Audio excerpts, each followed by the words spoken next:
Hello, everybody. Thank you for tuning in, and I hope you enjoy. Hello, my name is Tellis, and welcome to the Tellis podcast. This podcast will have a series of guests to help us discuss the many effects of the COVID-19 pandemic. Today, we have a Lehman College student, and we will discuss some of her experiences. Please welcome Leda Obergh. Thank you for having me. Okay, great. So let's talk about your experiences today. Did you take this pandemic seriously when it first started back in March? Oh, yes, definitely. But it was more because of my mom. You know how adults are. She Yeah. was really into it. Did you wear the Like, gloves? what? Did you wear gloves and like the hand sanitizing everything before you touch it, or you're more Not the lenient? gloves. No, not the gloves. But like from the beginning, before the Mhm. pandemic started, I used to use a mask for allergies. So it was like normal thing for me just to put it on. But yeah, my mom was really serious about the pandemic. She started buying a lot of vitamins and stuff for the immune system. It was, yeah, and she was like, you have to use your mask, and always reminding us. And she bought like a whole package of Lysol. Oh Still, my, I there's wasn't able still to buy. some. I was not able to buy Lysol. I was not able to buy anything like sanitary. Everyone went crazy at the Yeah, supermarkets. that Like it was crazy.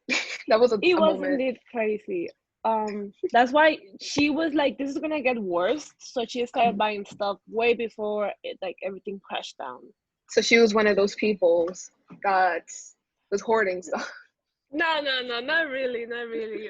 I What? remember when it first started, like I remember, I think it was March 19th. We were still in the colleges, but I think the students had like the 5 days off. But I was in there saying, no, he's not gonna, the governor is not gonna close the schools. He would never do that. Literally like 2 days, 3 days later, that was it. That was the last time Yeah, there was stepping foot this on that. message from CUNY saying that everything will be off campus, and then we got like a week to like accustom to everything. And I remember just getting out um of the room with my friend, and we were like, is this for real? Is this actually closing? And then our biggest concern wasn't the fact that the campus was closing, but that we college students got off first than the middle school and high school students.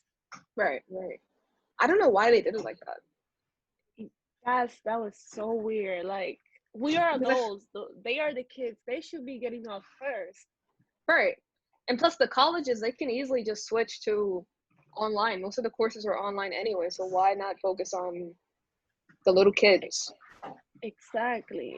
It was very concerning at that point because I was like, you are sending me home, but I still have my little sister going to high school every single day, taking the trains and exposing herself. So what's the point of having me home if she's gonna be going out and in and out as well? Right. So It's still gonna why? spread if anything. But from a student standpoint, were you disappointed that the classes were like only online rather than like a hybrid or like in person being offered this semester? And I guess Oh, last semester when it first originally switched over. And did you yes. have any difficulties with it? I was gonna ask you was like about this semester or the past one. Um, Oh. Both.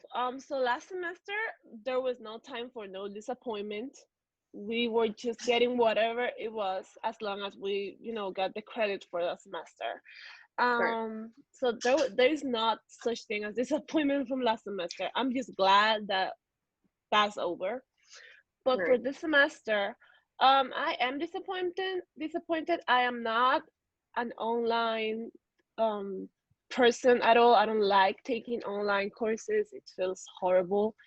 Yeah. And I wish, because most of my courses are like practical, it's acting and movement, stuff like that. I Hmm. was thinking that it was gonna be like hybrid, like one day at the week we will do like a lab or something, and then the rest will be like online. Like that's okay, that's fine. But now Yeah. me myself is like just moving at my house. Like, how do you do movement in your New York City apartment? Right. Like struggling to find space. I know when I didn't take any classes last semester, like I already finished, but when I was taking online courses in fall of 2019, I couldn't. it's really hard. You really have to pace yourself. So imagine now all your classes being online. Like, how do you? That's really. But How referring, do you do? right? How do you do it? But continuing on with the colleges, the resources that they, I guess, distributed. Did you take advantage of it, or do you know anyone that take advantage of it? What's your opinion on it? I think it was Um, helpful for the most part, right? yes, actually, I'm really surprised how CUNY like acted so fast with the resources. Like as soon as we went off campus, they started working on how to set up all the Blackboard and online sources for the students. And soon after, like classes established online, they were like, "Oh, do you need a laptop? Do you need access to the internet? We can help you with that. We can really do it." And I was like really surprised as how fast they took action on that. Um, in my case, I did not take advantage of any of the resources because I didn't Mhm. have the need. Right. But I do know about a lot of people that they struggle having like a stable connection at home because Hmm. you have houses with 5, 6 family members and they are constantly on the internet and you need good Right. connection for this. What were some of the resources that you knew about? Oh, so some of the resources that I knew about was that they were giving, they were lending the laptops at Lehman. Hmm. They were also giving you like, I don't actually know how that worked, but they were like Cool. giving students a sort of like a code to access a Wi-Fi connection Oh from yeah, I home. think those buses, they park some buses outside with like a Wi-Fi in it or something like that. I remember seeing that on the news and they give it out for the elementary schools and those that really needed it.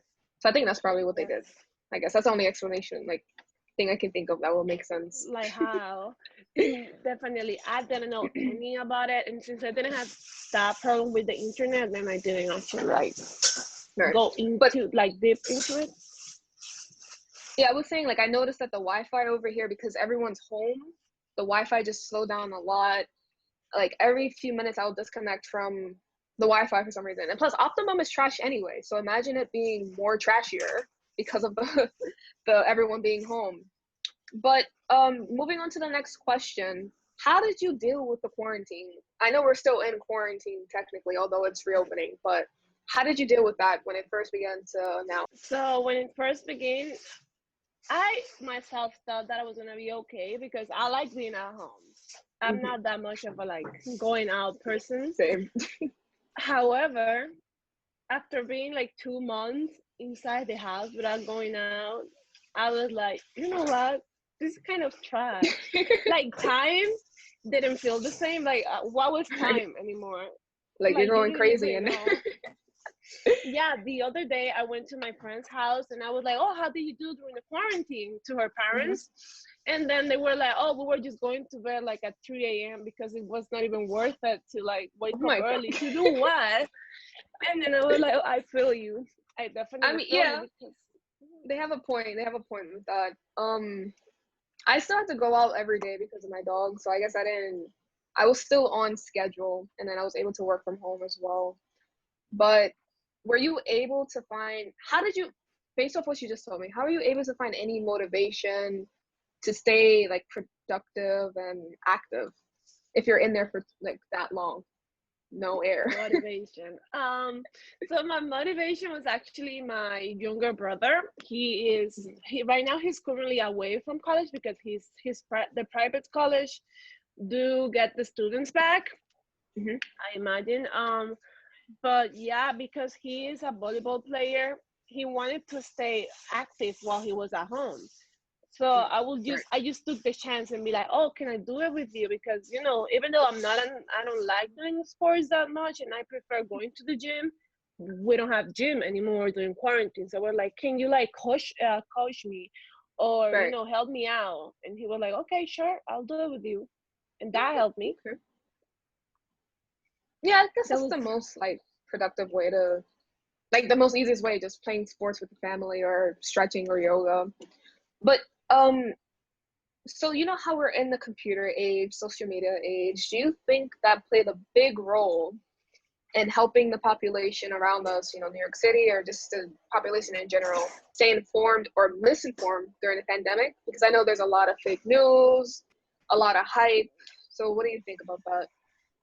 Um, I myself prefer to like stay away from social media information and news that are not that reliable.